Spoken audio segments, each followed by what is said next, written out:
আসসালামু আলাইকুম ওয়ারাহমাতুল্লাহ।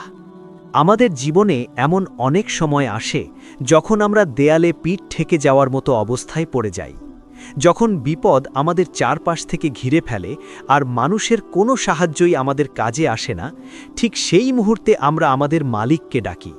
কিন্তু আপনি কি জানেন, মহান আল্লাহ ৯৯টি নামের মধ্যে এমন একটি বিশেষ নাম লুকিয়ে আছে যাকে ইসমে আজম বা আল্লাহ মহিমান্বিত নাম বলা হয়। রসুল সাল্লাল্লাহু আলাইহি ওয়াসাল্লাম বলেছেন, এই মহান নাম ধরে যদি কেউ আল্লাহকে ডাকে কিংবা কোনো দোয়া করে, তবে আল্লাহ তাআলা সেই দোয়া কখনোই ফেরত দেন না। আমরা সারা জীবন দোয়া করি, কিন্তু অনেক সময় মনে হয় আমাদের দোয়া কবুল হচ্ছে না। এর পেছনে একটি বড় কারণ হতে পারে দোয়ার সঠিক পদ্ধতি না জানা। সহি হাদিস নম্বর ৩৪৭৫ অনুযায়ী রসুল সাল্লাল্লাহু আলাইহি ওয়াসাল্লাম একবার এক ব্যক্তিকে নামাজে এই বিশেষ দোয়াটি পড়তে শুনলেন। তখন তিনি বললেন, এই ব্যক্তি আল্লাহ সেই মহান নামের মাধ্যমে দোয়া করেছে, যা দিয়ে ডাকলে তিনি সাড়া দেন এবং যা দিয়ে চাইলে তিনি দান করেন। প্রিয় দর্শক, সেই মহিমান্বিত নাম বা ইসমে আজম সম্বলিত দোয়াটি হল, আল্লাহুম্মা ইন্নী আসআলুকা বিআন্নী আশহাদু আন্নাকা আনতাল্লাহু লা ইলাহা ইল্লা আনতাল আহাদুস সামাদু আল্লাযী লাম ইয়ালিদ ওয়ালাম ইউলাদ ওয়ালাম ইয়াকুল লাহু কুফুয়ান আহাদ। আরেকটি বর্ণনায় এসেছে, যা সুনানে আবু দাউদ হাদিস নম্বর 1495-তে উল্লেখ করা হয়েছে।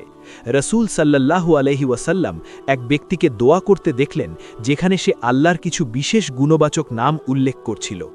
তখন রসুল সাল্লাল্লাহু আলাইহি ওয়াসাল্লাম জানালেন যে এই দোয়ার মধ্যেই আল্লাহর সেই বিশেষ নাম রয়েছে। সেই দোয়াটি হল, আল্লাহুম্মা ইন্নী আসআলুকা বিআন্না লাকাল হামদা লা ইলাহা ইল্লা আনতাল মান্নানু বাদিউস সামাওয়াতি ওয়াল আরদি ইয়া যাল জালালি ওয়াল ইকরাম ইয়া হাইয়্যু ইয়া কাইয়্যুম। আপনারা যদি জীবনের কঠিনতম বিপদে পড়ে থাকেন, তবে এই দোয়াগুলো পড়ার সময় হৃদয়ে পূর্ণ বিশ্বাস এবং একনিষ্ঠ চিত্ত থাকতে হবে, কারণ মহান আল্লাহ দেখেন বান্দার অন্তরের অবস্থা। আপনি যদি অত্যন্ত একনিষ্ঠ হয়ে এই নামগুলো ধরে আল্লাহকে ডাকতে পারেন, তবে আপনার মনের নেক আশা অবশ্যই পূরণ হবে ইনশাআল্লাহ। আমরা অনেক সময় হতাশ হয়ে পড়ি যে আমার বিপদ তো কাটছে না। মনে রাখবেন, আল্লাহ পরীক্ষা নেন ধৈর্যের মাধ্যমে। আর এই ইসমে আজম হলো সেই চাবিকাঠি যা দিয়ে বন্ধ রিজিক বা বন্ধ ভাগ্যের দুয়ার খুলে যায়। বড় বড় ওলামায়ে কেরাম এবং আল্লাহর প্রিয় বান্দারা সবসময় এই গোপন আমলটি করে এসেছেন।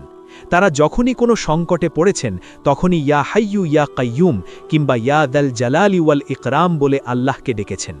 সুতরাং আজ থেকেই আপনার দুয়ার তালিকায় এই বিশেষ নামগুলো অন্তর্ভুক্ত করুন।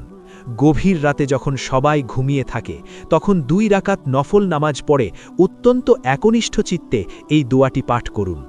আপনি নিজেই দেখতে পাবেন আপনার জীবনে অলৌকিক পরিবর্তন আসতে শুরু করেছে ইনশাআল্লাহ।